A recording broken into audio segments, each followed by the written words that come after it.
Uh, Fear. Fear, the big one. But I didn't get into any inquiry. I mean, I wasn't guided actually. I went through the archives and Right, that was it. Yeah. popped, but well, I mean, so I never really looked into the sensation. I can tell you that the basis of the realization is when your own thoughts no longer provoke strong emotions. Right. Um, and really, if you really, I mean, Liberation Unleashed is cognitive therapy, but nobody will admit it. It's no different than treating post-traumatic stress disorder. You have a thought, an image or something, and there's a strong emotion, could be a disabling strong emotion, fear most of the time. And the idea is to uncouple the image or the thought from the strong sensation in the body. And once that happens, the vicious circle is broken. And what happens is it winds down of its own momentum. As the physical sensation dies away, gradually the image itself will stop presenting itself. And the nervous system will gradually uncoil from all that. And that's why people, when they get free of the illusion, so many people say, oh, it's so relaxing, or it feels like a weight off. It's because your central nervous system, your fight or flight reflex, is suddenly uncoiling because of that fear is gone, because you see that thoughts are just objects arising in consciousness and that they're not real.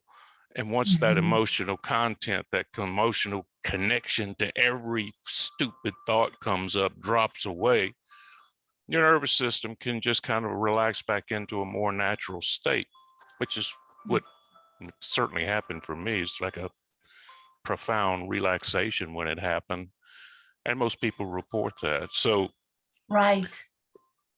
and what they do at Liberation Unleashed is really essentially what you have to do, and what you're all doing here in a way, is you challenge people to look at a thought and look at a sensation and say, is there really a connection there?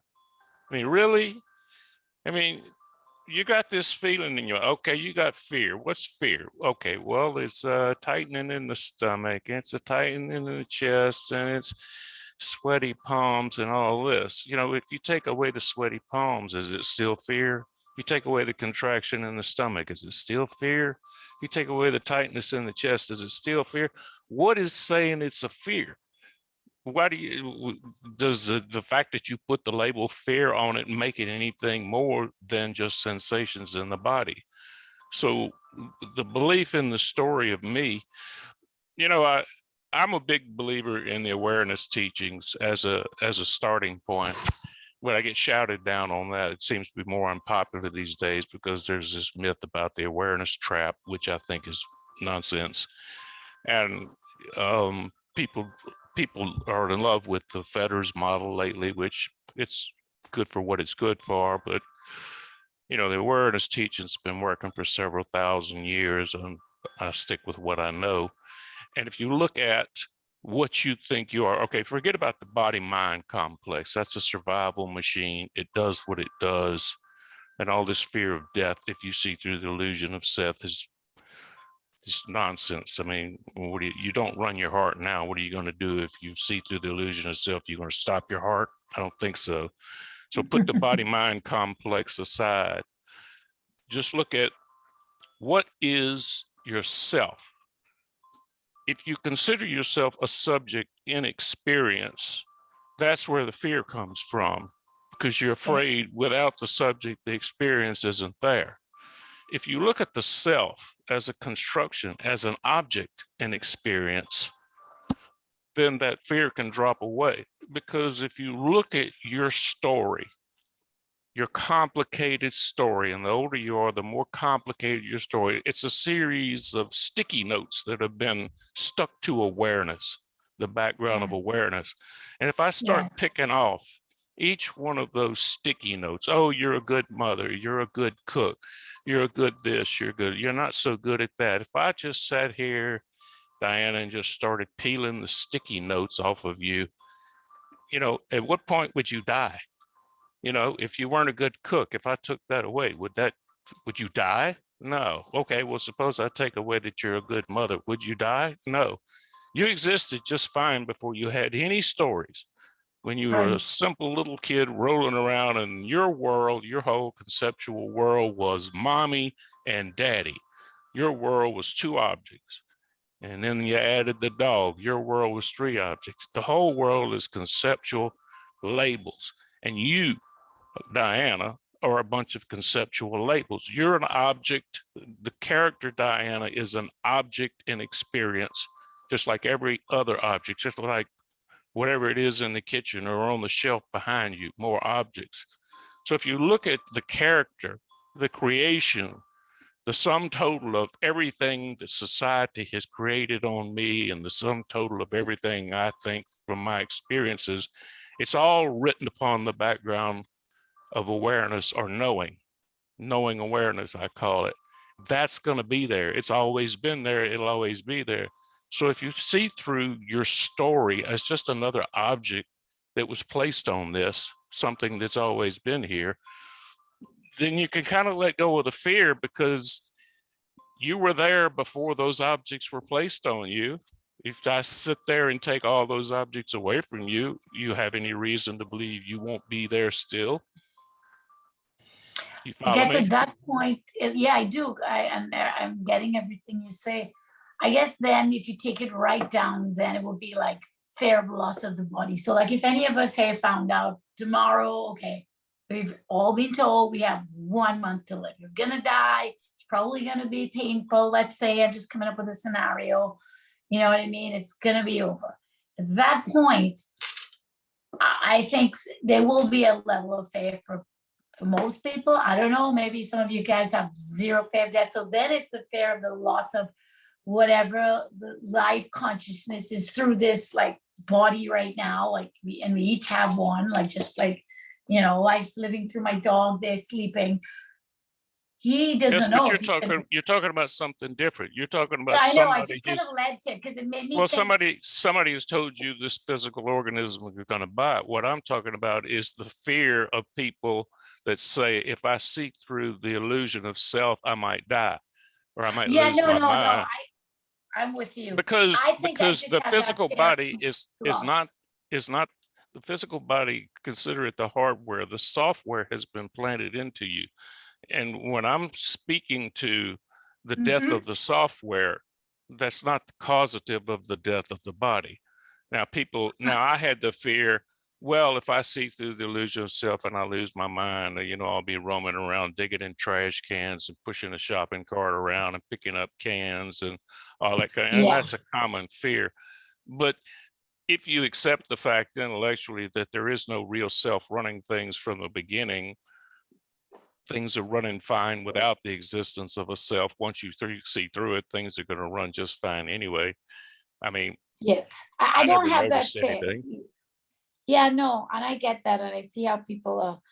Well, because you hear the stories of like some, ancient awakened yogi who's like he can't even feed himself, and his followers have to feed him. Like people say that sort of stuff. But Well, but I will. that's a Yeah, jet crash. And if you read Dead Gurus, it'll scare the shit out of you. yeah, Because no, every dead exactly, guru story is like a jet crash and it gets all over the news. But what you don't see is the 10,000 flights that take place successfully every day, take off exactly. and land, and everybody goes home to their loved ones. Me, it was a very ordinary experience. There was no jet crash, and a lot of the people out there that are quietly waking up, there's no jet crash. It's just like a wow moment, like, oh, now I see it, and that's it. It's always the jet crash that makes the news, and Of these course, great stories from the gurus, that's the ones that get taken down through history. yes, You don't read the stories of the ordinary guy that worked at the post office and woke up and then worked at the post office again for another 20 years, never wrote a book, never became a YouTube star. You don't read that story. That doesn't go down in history. Just a jet exactly. crash. So, don't read dead gurus. It'll just, Yeah, yeah, it's a bad standard to go by. This is very elemental, and they've made it so super complicated throughout time. They should take the word enlightenment and do away with it. once and for all. Take it out of the books, take it out of the lingus, out of the language, everywhere, and just call it something else. Call it a realization. Just keep it simple, keep it out of the spiritual. It's a psychological, sociological, physiological happening. It's not spiritual, it's not God, it's not angels, it's none of that other stuff. People overcomplicate it. The problem is language can't point to it because language is inherently divisive. Language can Exactly, and only dual. divide, and it can't point to unity, which is where it's when you say the guru points to the moon and everybody argues over his finger. Exactly. It's because language can't do it, but it's the best tool we have. So when everybody's telling you in here, and what happens at Liberation Unleashed, this is a valid argument or a valid proposal in here. Stop with the stories. When you get in a story, stop, look at the sensations in the body and say, what is it that says that's fear? What is it that says that's wrong? It's just a sensation in the body. Because when you get lost in, when you go back to the head time and time again, that's where suffering resides. Yeah, and self-judgment, and somehow you're like judging the self, which doesn't even exist. It's so All in the silly. head. All in the Yeah, head. it's all in the All in head. the head. Yeah. When I was talking about the story of death, it was also leaving the body. Like when this body dies, then what will happen to the me? And the story, that's a story, because even life and death of the body is a story at a certain level. I mean, it's not something maybe seen right away, but because there was a fear of dropping the body and then non-existence, that story is still a contraction. Even that's a contraction in a story, because there's no self here to lose when the body drops. So even that contraction has a story spinning off it. It's just a contraction. You know, I don't want to get too deep in the weeds, but because this is kind of an entry-level forum, but the story of death in the body, keep in mind, ultimately, it all goes back to all existence is conceptual. Everything.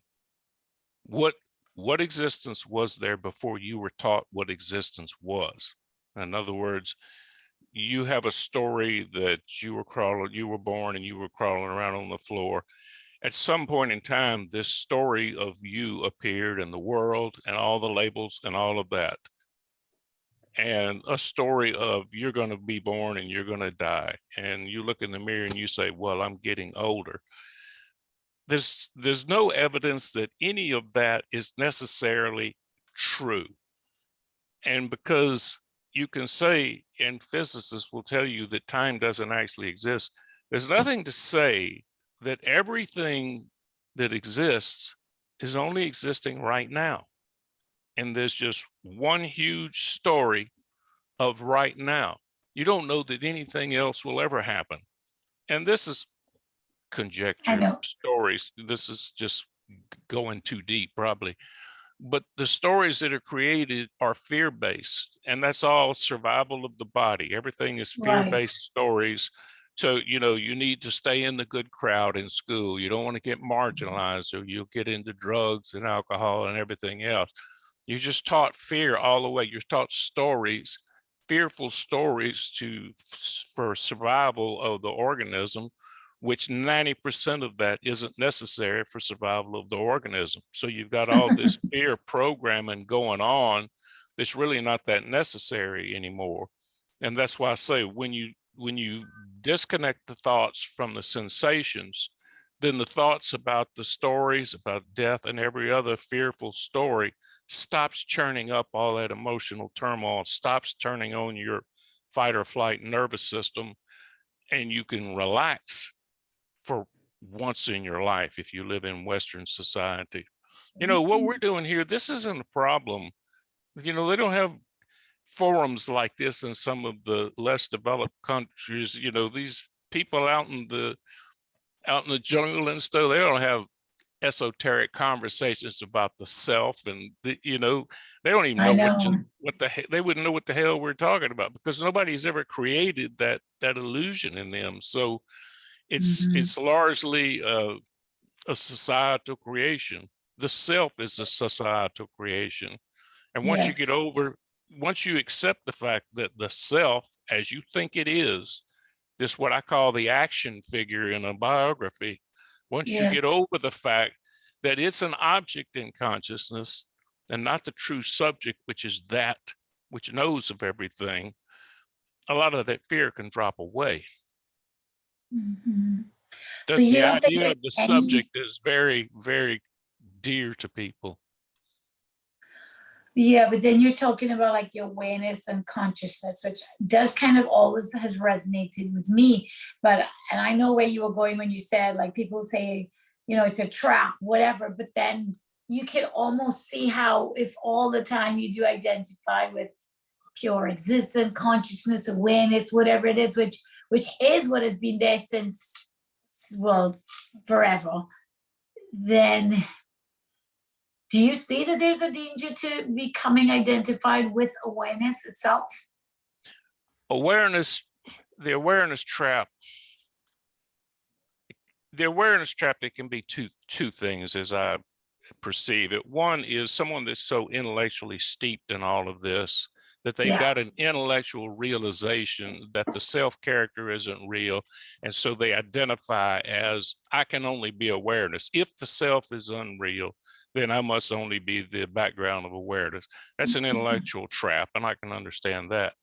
When the realization happens, there's two things present right now: a belief in this self character, and that which knows of the belief in the self character, which is the background of consciousness or whatever. That is an active thing. It's not an identity. Awareness itself, people want to call it an object because it's an object or a noun in the dictionary. Awareness is alive and moving. It's seeing, tasting, touching. Those are all Good. active processes. So awareness is actually a catch-all term for what is happening. That's it. That's Mhm. not an identity. And I don't see how you can get trapped in it other than when people first go through the gate, and this happened for me, when you see through the unreality of the character, you're sitting there and you're saying, well, if I'm not that, what the fuck am I? And what's left is, well, I'm seeing, I'm tasting, I'm touching. That's awareness. That must be what I am. But it Mhm. doesn't hold, and you can say you're identifying as awareness like that, but it doesn't mean anything because it doesn't have any emotional pull anymore. Like, Mhm. if you say I'm not a self, I'm not Paul, well, fear comes up, all kind of emotions. But if you tell me I'm not awareness after I've seen through the illusion, it's like, okay, well, I get it. It's just an intellectual construct anyway. There's no real pull to it. So it doesn't, awareness, even as an identity, it doesn't have that strong emotional component that the illusory self does. You follow me? It's like, Mhm. you can call me Yes. fried, you can call me fried chicken if you want. It's all the Yes. same. I'm not that character Paul. So call me Yes. anything you want. It's just an existential label to say this is all that's left when that character is seen through. There's just what's happening, really. And so I Right. think and really that idea that I am awareness, that just kind of falls away. I mean, I've never really thought of it as a real trap. Um, it's a landing place because Mhm. people want that security. And when you see through the illusion of self, a lot of people say they're falling, and oh, I am awareness. It's a good landing place temporarily to Mhm. ease some of that fear of, oh, I'm not that anymore, what's going on. But it Yes. falls away. So I've never considered it a problem, even though people seem to think it's a big thing, but it's Yeah, not my that makes opinion. sense. Yeah, how you explain that makes sense to me. So what is it? Tell me, what is it with you? Yes, Diane, I'm speaking to you. What is it? Nah, What's the I holdup? don't, what is it and what do you mean, what is it? What's the holdup? What is it? What is it that keeps the seeking going with you? Maybe the feeling of like how you said, not so much as you said a pop, because again, it's not like I'm expecting, but it's like a relaxation, a release of the contraction of like just for that. I don't know, like I feel like at some level there will be like I'll be like, yeah, I know, like so because I like I've seen through so much, and there is like this gradual non-attachment to most stories now in my life, and which I think was why now I just got down to the fear of death one. Because, but I don't know what it is really that so there it is an expectation. There is some expectation of like, and you just described it, that like relaxation, that like you don't realize how much energy your whole life takes with this self. So I feel like that is still there. That's what it is with me, I think. That makes sense. Yeah. Yeah. Well, let me ask you this. Is it the contraction? This is going to be kind of a strange question. Is it a situational contraction or is it an existential contraction? Because a situation can cause contraction. You know, you can still get nervous and contracted about situations in life. I have a business, you know, Right, and things I go do too. wrong. Yes. And if you have a lot going on, so you can have contractions just from the stresses of life. And what I'm asking you is, when I say, is it an existential contraction? Is it that fear of existence, or is it just other fears of, well, the kids won't do right, or I won't get this done in life, or what kind of Yeah, fear I think is it? it's it's situational. It is the more situational, the a lot in life going on. It's only recently I started to kind of like I lost my dad about 2 years ago. I see my mom getting older. Like I guess there is that part of just seeing how short the whole, I guess, existence of life is. Yeah, I did start to think about like, okay, well, what if I really was told that I was gonna die in a month? Would a lot of fear come up? And I came up with yes, it would. Like so, I used to be able to say, oh, I don't think I'm really afraid of death. But I started to really think about it, and I was like, so I guess that is like I know it's kind of cliche, would be like, oh, okay, it's not that I'm afraid of death. I just don't want to suffer. I don't want the pain of like, you see people who go through 3 years of dying, and I'd be like, I just want to die in my sleep. I'm not afraid of anything to do. I don't have any religious beliefs, things like that. Most of my fears are situational, but there is an existential fear, I guess, of this body not existing. That does bring up visceral fear, I guess, and more of pain and suffering than the actual, like, death. I don't know if any of that makes it clear. No, that makes it clear. I mean, everybody, that's what I'm saying. Those are still situational fears. Yeah, The idea of death, right. disease, Getting disability, older, they're exactly. all still situational fears. What we try to get at, and we tell people that's a normal fear. I don't know that you can ever get away with that, But although it does seem to relax some. But it's the existential fear that people have, that we focus on, that just, and it's two types with most people. It's, if I see through the illusion of self, I will die, as if that self is making this yeah, no, whole that's gone with me. speculatory. That's ridiculous, of course. And the Yes. other fear is that they will lose their mind. People who are more physically oriented have the fear of death. The people more No. intellectually oriented have the fear of losing their mind. And Uh, Liberation I have Unleashed just none of those works on things. that. That's, Well, I think you that's just why have I to guess. take it down gradually, and you're doing that. I have every confidence that one day, you might just be sitting on the porch watching your dog take a crap, and bam. Yeah.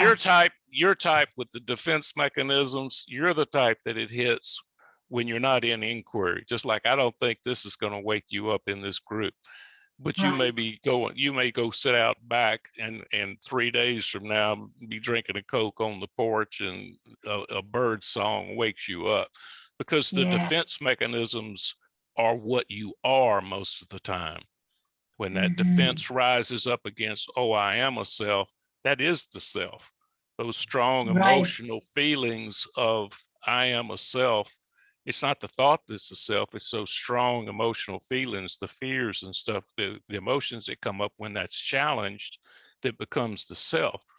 That's why most people, and I've read through most of the threads in liberation, most or all of the threads, most people do not actually get it actively doing the exercises that the guides are giving them. Most Mhm. people that get it actually get it when they're away. They've been doing the exercises, but they're away from it. Because when you're Mhm. doing the exercises, you get defensive about the whole thing. Oh no, what's going to happen? Is this exercise going to wake me up or whatever? And the exercises are doing what they're supposed to do, but it's when the defense mechanisms absolutely drop. It's that Mhm. innocent moment when they're Yes. probably not doing it. And that's why one of the questions, and I did research on this one time, one of the questions at Liberation Unleashed is, what was the last thing that pushed you over? And Yes. it was almost unanimous, and this was through 150 archives, it was, and guiding through it was almost unanimous. A high percentage say that it was something other than doing the exercise. Yes. Some people would say, well, it was the hand thing or this, that. Yeah. Overwhelmingly, it was people saying, I was washing the dishes, I was giving the Yeah. dog a bath, I was sitting on the porch and a bird was singing out there, I was walking out into the woods. It's, you see what Yes. I'm saying? Yeah. Yeah. That's what The defense mechanisms are frequently the biggest obstacle to it. So, what I would suggest for you is, just be with, if you get some quiet moments, which I know you probably don't get a lot, but go sit I out on do the, something. Yeah. just go sit, and when these stories start winding up, and it's a habit is what it is, when these stories start winding up and you start getting the sensations, just like everybody says in here, look at the sensation, go back to the sensation in the body and see if it's really connected to the story, or Mhm. if the story should be causing that. Just try to focus on the sensation in the body and stay out of your head. That's what most Mhm. of what we do over there is, to try to get people out of their head, Their because that's heads where the trouble starts. and everybody's so in their head. You just take a look around life, and you literally see people walking down the streets and their mouth is moving because they're just always in their thoughts, right? Yeah, I mean, and I've had an Right. active mind since a child, and maybe some people do have more active minds than others. Mm-hmm. Well, it's the belief in the thoughts. When people say they identify with my thoughts, and they come in to non-dual inquiry, and they frequently say my thoughts are bugging me, or my thoughts are bothering me, or my thoughts are tormenting me, meaning this this voice in the head, which may Yeah, be in the head or maybe constant. verbalized, is causing disabling emotions in the body. It's the belief really that the voice is this independent, that's who they are. There's actually a Mhm. literal belief that this talking head is who they are, Right. but it's not. That's just, that's Yeah. just a small area of the brain for communication, imparting Mhm. communication to other people, giving information Yeah. to other people. The It's not. default mode network or whatever they call it. Yeah. Everything you are happens very quietly, and it's sent to a very small part of the brain to communicate. The whole of what you are is 95%. 5% of the brain is responsible for this talking head, which is Yeah. responsible for 95% of the suffering of humanity. And I know. it's just a belief built up over time, and it just has to be whittled away over time. I Yeah. think Liberation Unleashed does as good a job as anybody at it, just forcing people to look, look, is that thought real? Does that thought have any power? Does that thought know anything? Does it know anything? Does one thought know about the thought that follows it? They know nothing. Your most valuable thought, if you wrote it on the board, I am Diana, look at it. Does it know anything? Does that thought in and of itself know anything? No, No. it doesn't have any power. How can it? It doesn't, it has no, it knows nothing. It has no power. A thought is just no different from any other object arising in experience, but people give Right. it a lot more importance than it should. You know, do I give this staple puller any importance? No. Mhm. It's the same with a thought. They don't, Mhm. the good stuff happens quietly, not Mhm. not in the talking head. It's so true. I mean, everybody knows that too. If you're playing a game, let's say you're playing pool, you start to overthink it, you're shooting, you know what I mean? Then you don't do as well. And then when you don't think about it or you take a break, you come back the next day and you're like, wow, everything's just coming. There is some sort of like something else that is beyond thought, which I think comes back to like your awareness, though, like lifing. There's, you know, I guess that's why artists talk about the muse, or, you know, like everything happens, all the good stuff comes from that place that you can't, that language can't even get to, because you can't even explain, which is, I believe, how nature and animals operate most of the time, you know? You know, you look at horses in the pasture just there doing what they do all day, and it's just peace. I guess for me, that's like I've always just had this desire for just like people want. I just say I just want peace, which I know is like there, but it's like I just Well, language is a survival tool, not a happiness tool. exactly. It's part of evolution, I think. Well, It's very we're social animals. Communication is essential for social animals, and that's all thoughts are. Is I'm taking information that I have and providing it to the tribe for survival, because it enhances my ability to survive. But that's all they are, is just communications. Um, true. but And when animals have that too. but the habit is to start believing the self-critical thoughts, which is all from fear-based conditioning. Most of Yes. our thoughts are self-critical because of the way we're brought up with fear-based Yes. conditioning. And then you start believing that that thought is an entity talking to you, and you Yeah. start having emotional reactions, and it's good for survival, I guess, but not good for happiness. Mhm. Yep. Yep. Yep. So you just have to look closely at thoughts and analyze them. You know, do they really have any power over you, or are they just, you know, more Mhm. stuff wandering around consciousness? Mhm. Well, as Vince says, 99% of them are useless, and then, you know, there are definitely some useful ones in there, which sometimes tends to be like a gut or an intuition would come to you, and then it comes as a thought, because that's how it has to come into this world. But it's almost like wisdom. I kind of like, you know, like I like to use the word wisdom in that sense, when sometimes you know what to do and it's beyond thought almost, you know, and it's more of a feeling of lightness, expansion, not contraction. Yeah, actually, I just thought of that. The thoughts seem to, for me, like the thoughts that the suffering thoughts are definitely more tense and contracted. Whereas, like, if I feel something comes up and I get like a little hit of wisdom, that's almost like for me to describe it, I'll have to put it into a thought, but it's like something before that that hits, and it feels like right. Yeah. Right, Yeah. right. Yeah. Well, you know, thoughts are really, if you look Cool. at thoughts and speech, thoughts are a translator. That area of the brain is a translator. What is going on with you, and you that knows and functions and everything else, doesn't speak in language. It's all electrical impulses. You know, if you put one of those skull caps on and turn it on, it would sound like white noise, a lot of popping and stuff. That goes to the is translated when the information needs to be provided to somebody else, it goes to the speech center, and the information data that you have that nobody else has sent to the speech center, and it's translated to the tribe, given to the tribe, and the tribe benefits from your information.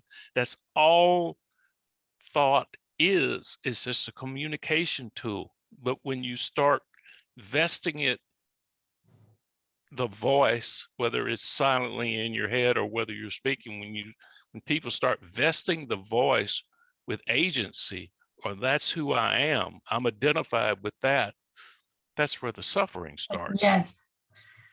I find Paul Hedman very helpful in this sort of stuff. Even like when you said action figure a while ago, I think he uses that too. And like like definitely. I got that from a guy named Paul Hedman. You ever heard of him? Yeah, no, that's what I was just saying. Paul Hedman. Okay. Paul Hedman is a non-dual teacher, and he is the perfect example of how not to live a life. Just bad addict, alcohol, drugs, everything, used to find himself out in the gutter and everything else. Exactly. And he gives 12-step programs on YouTube as well, but he's one of the best and I think most so. down to earth non-dual teachers. And that's what he calls it. When you're in action, it's the action figure, just like in a comic book. And when you get enlightened or you have the realization, he says, you're the action figure traveling lighter, which is so. Oh, I haven't heard that. I've heard this whole like sheep and lion story. He loves to give that one and that one. But I also highly recommend him for getting this. He has a way of putting these little stories, and he's hilarious too, right? Yeah. If anybody doesn't know him. He has a great sense of humor, and that's refreshing because a lot of non-dual teachers, I don't know, a lot of them seem kind of humorless about a lot of things. But uptight, he's the one. He's the one that gave the analogy about all spiritual practices, which is very true. Since we're on the subject of him, is whenever you say, "I am going to do this to get enlightened. I am going to meditate. I am going to a satsang. I am going to sit in silence. I am going to pray. I am going to." Whenever you say I, the trap door shuts before you ever get to the rest of it, because the presumption is the trap that I am going to do anything. And that's something he said that has always stuck with me. Once you set out to do something, you're already trapped. And now that's kind of a paradox. And you say, well, where do you go with that? I mean, how do you get around that?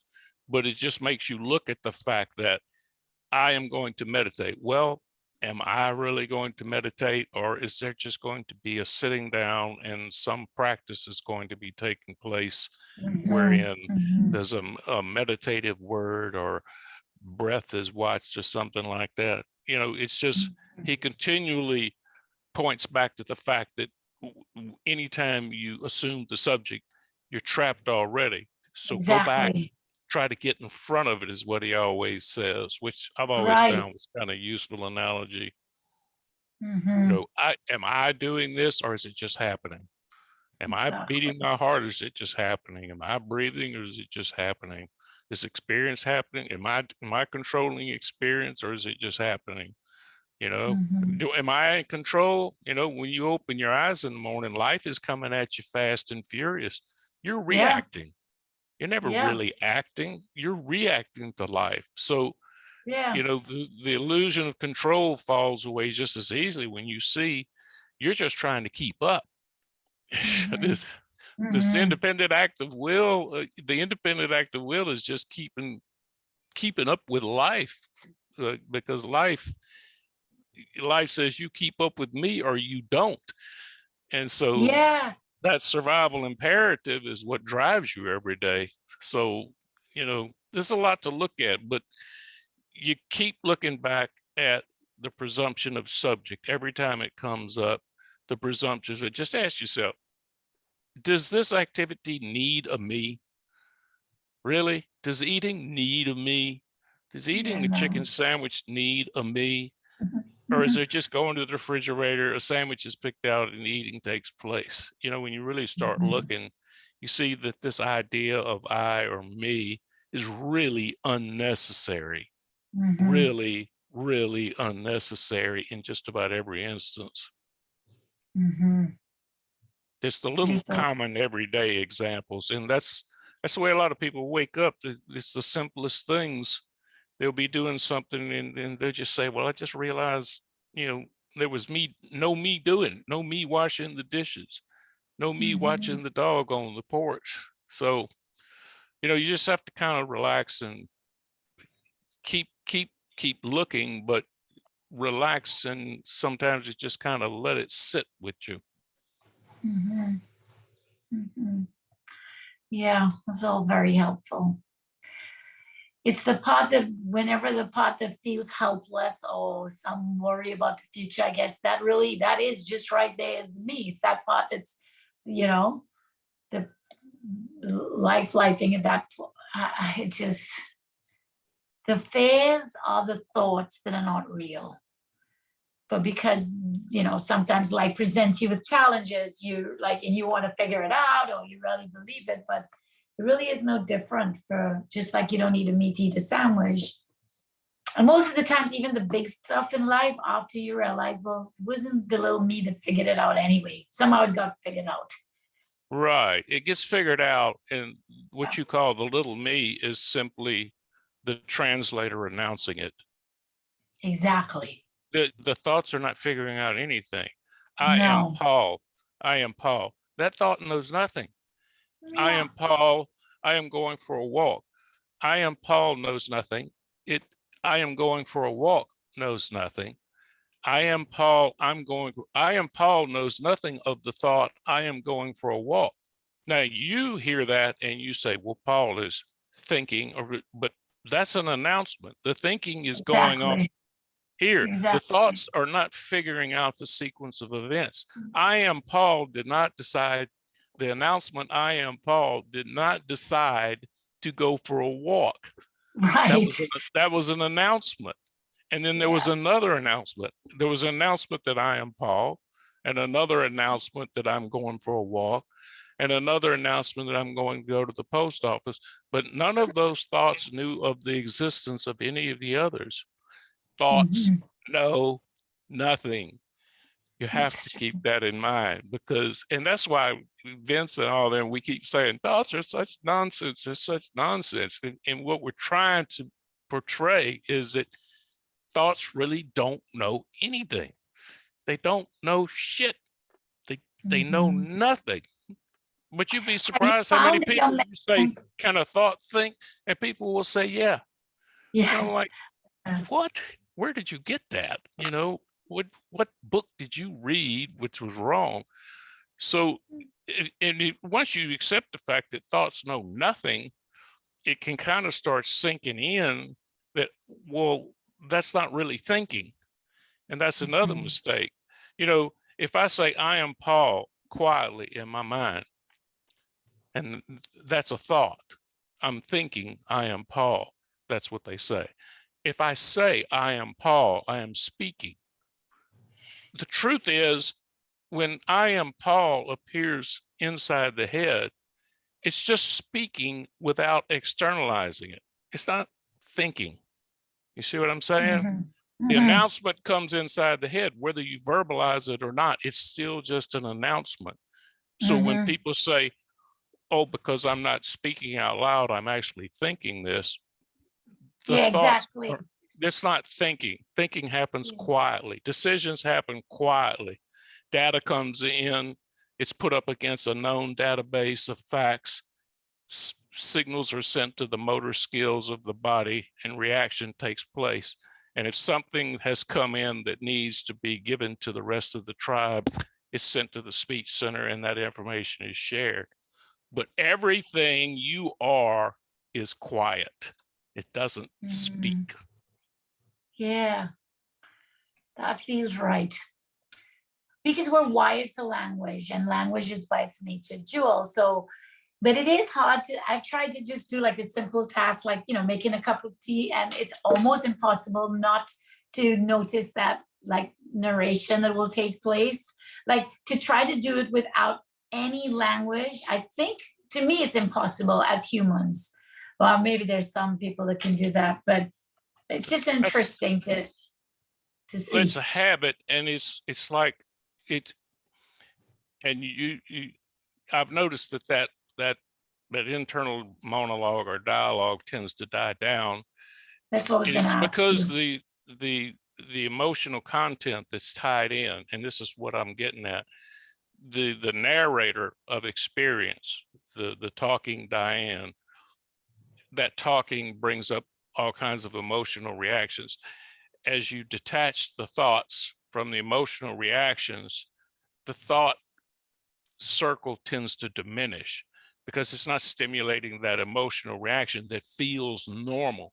You know, people live in a constant state of anxiety, and they think that is normal in Yeah, Western society.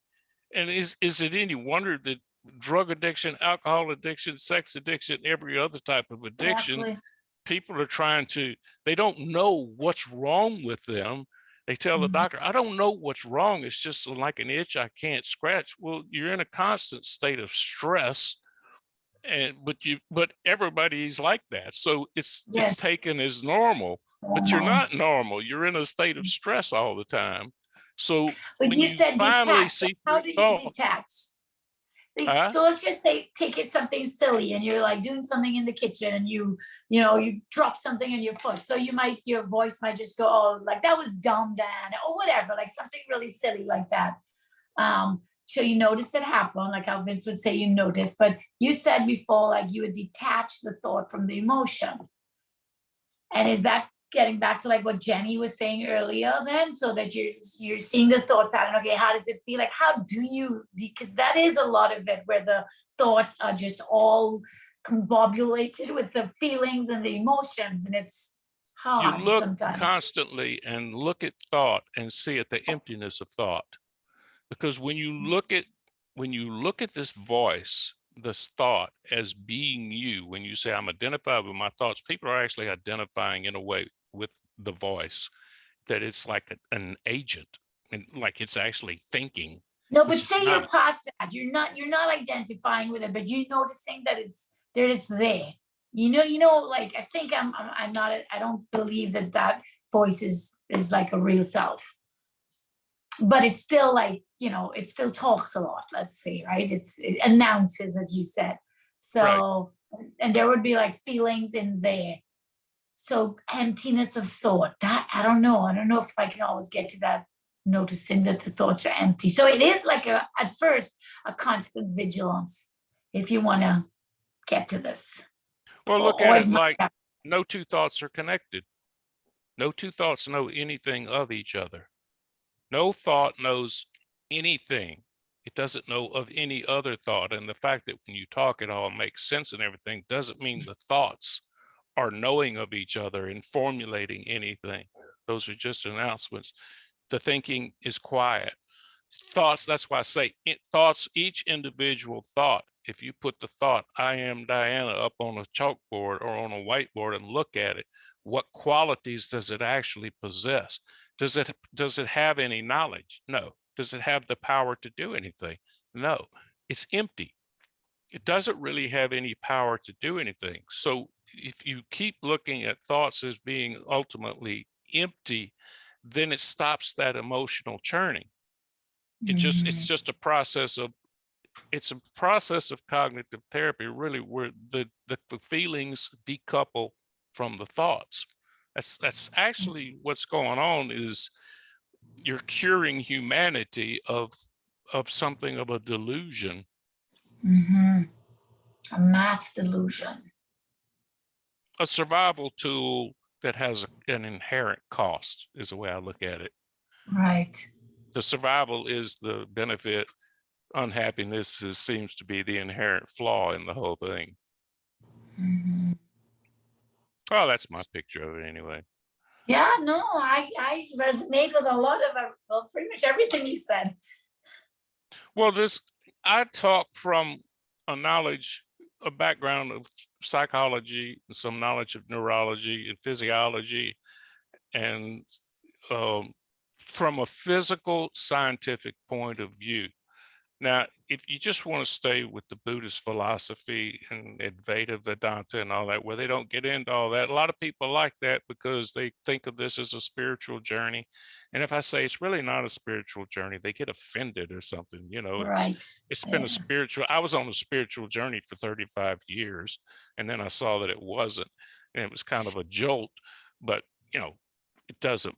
If you had told me that I wasn't on a spiritual journey when I was in the spiritual journey, I might have been offended. But you know, looking back now, I can see that there's nothing to do with spirit. You know, just the fact that non-duality came up in a spiritual environment because we didn't have a science base to support it doesn't really make it spiritual. It's just that was the only place for it to be.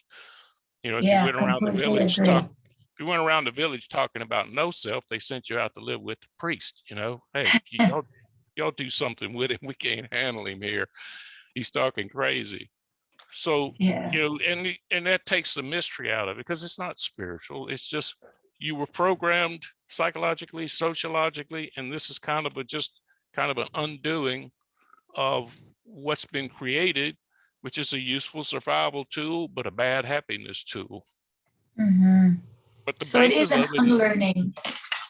it is. Yeah. It is. You just have to constantly look at the emptiness of thought. That's the way it comes unglued from everything, and that's ultimately what you want, because the body will restore itself. The nervous system will restore itself once this is seen through, or as normal as it can be, you know, depending on your environment. So when you get caught up in these thought loops, just stop yourself sometime. Right. And just look at it and say, does that actually know anything? You know, just look at thought. Always look at the nature of thought, at the emptiness of it. And it'll come to you one day.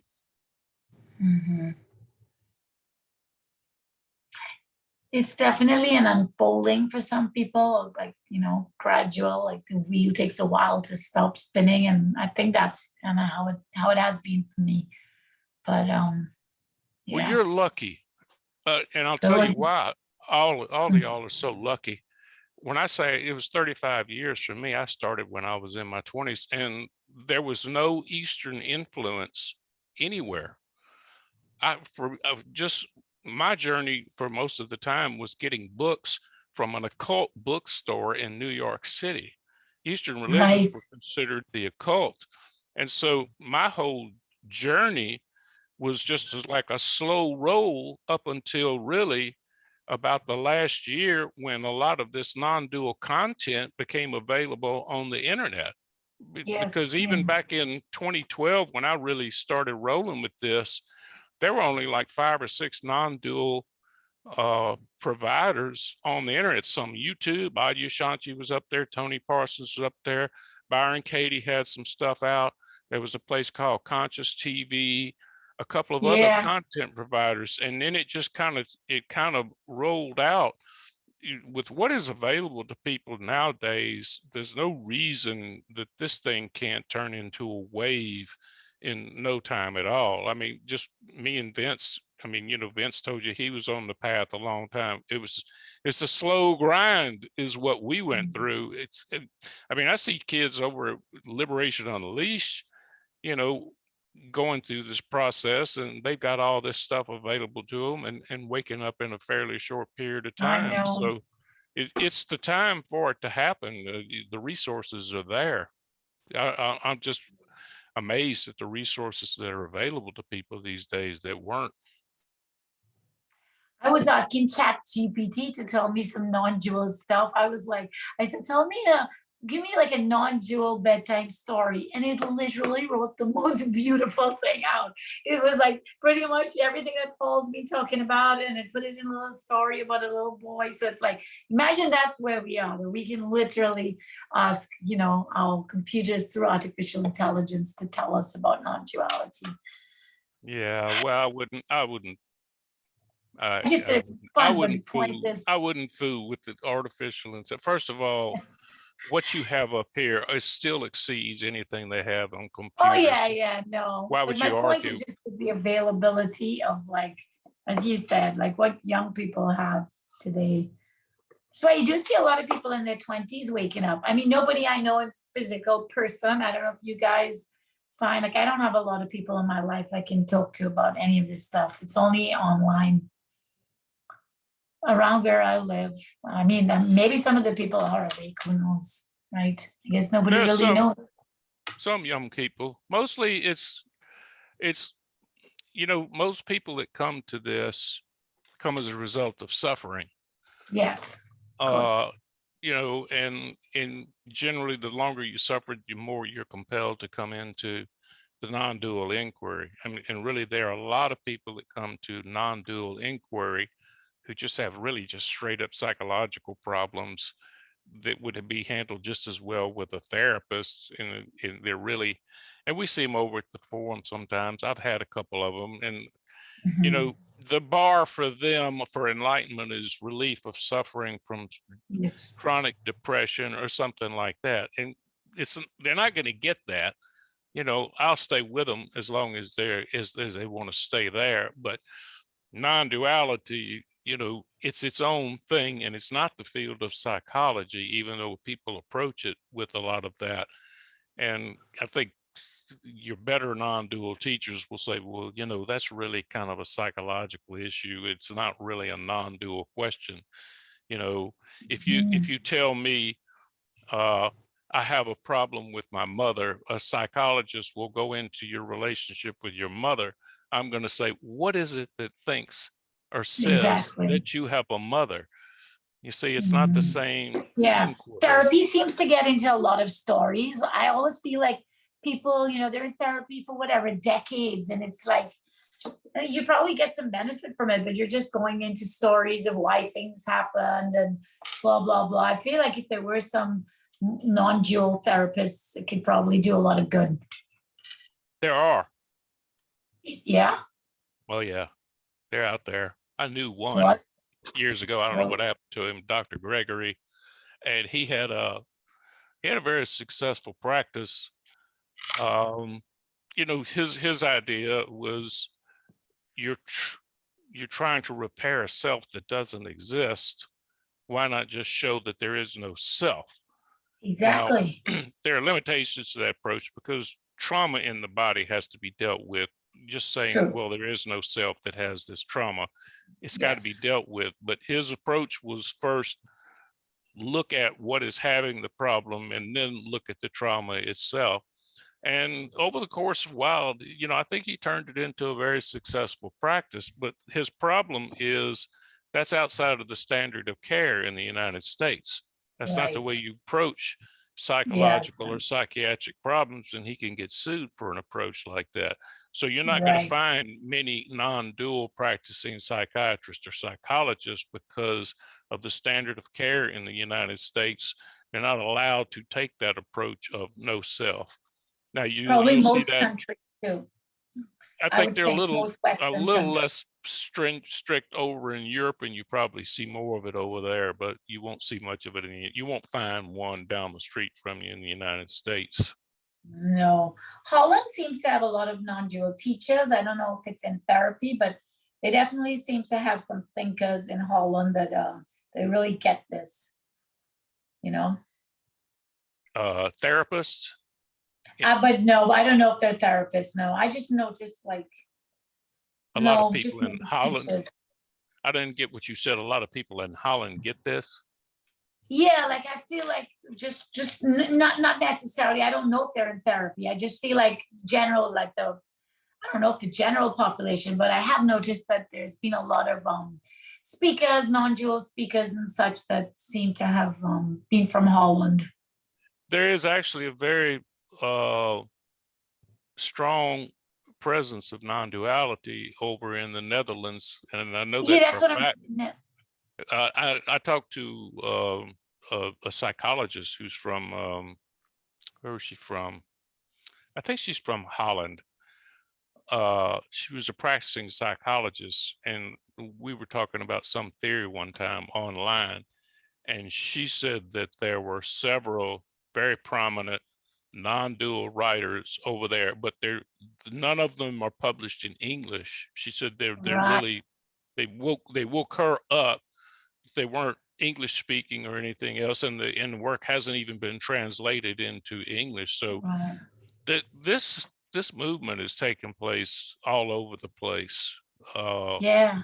I mean, we got people from all over the world coming in to Liberation Unleashed. I mean, it's just everywhere. We don't have enough language Yeah. speaking guys to deal I with mean, it all. even Ilona and Elena, right, who started it, there were like Elena's Russian, and where is Ilona from? But it's Eastern Europe, right? Right, It is. It's right, everywhere.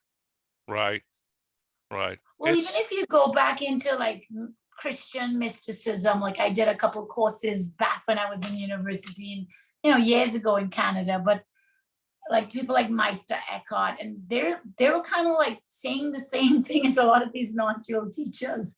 Came back to a lot of like no self and oneness. Like it is amazing to me how it's always comes down to this like one, non-dual.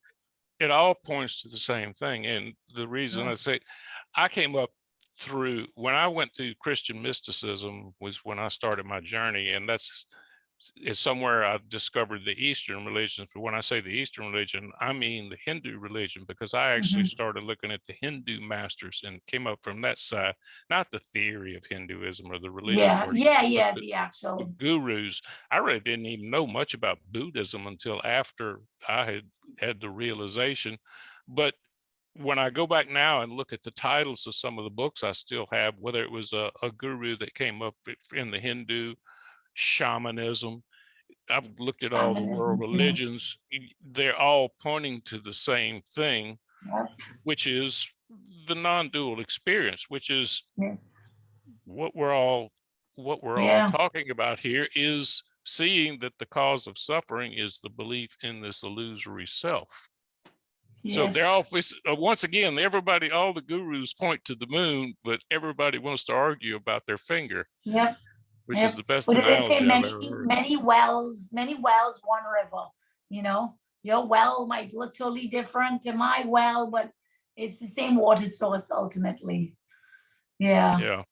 It's cool. Well, it's good to I'll say this, it's good to get a wide variety. And Liberation Unleashed has this thing, put aside all other spiritual practices, which I don't agree with. They're going to go out there and do what they're going to do anyway. They're going to watch Eckhart videos, and they're going to watch Yes. Byron Katie videos. They're going to Yes. do what they're going to do during the inquiry anyway.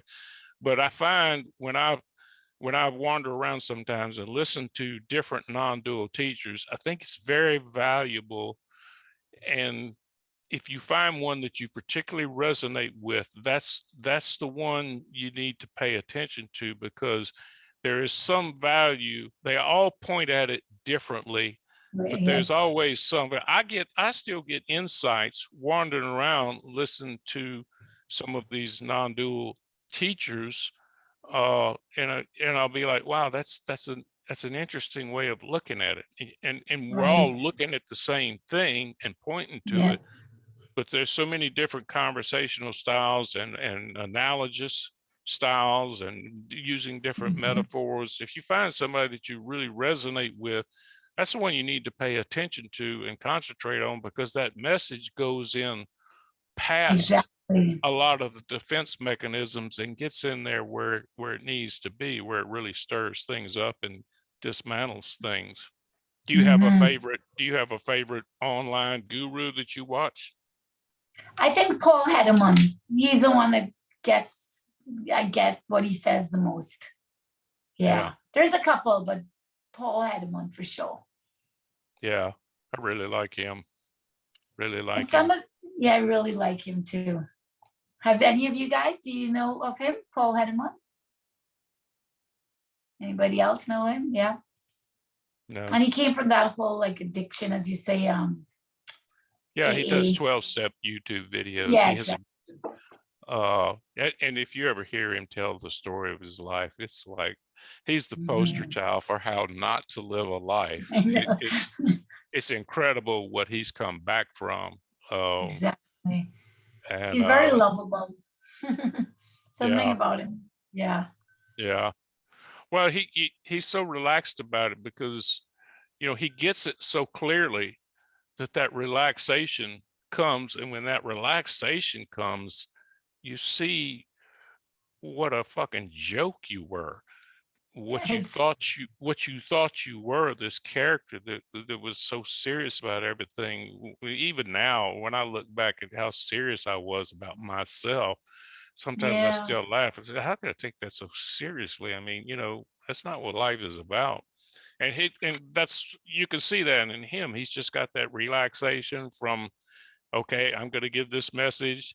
Don't really know what I'm talking about. Don't know what's coming out here. If it does some good, it does some good. If it doesn't do any good, well, try again some other day. He's very unattached Yeah. to the whole process, which is, you know, which is good. You know, you have to, when you do this stuff, because it can be very discouraging to be a guide, I can tell you, because most people aren't going to get it. And you put a lot of time and effort and feeling into it.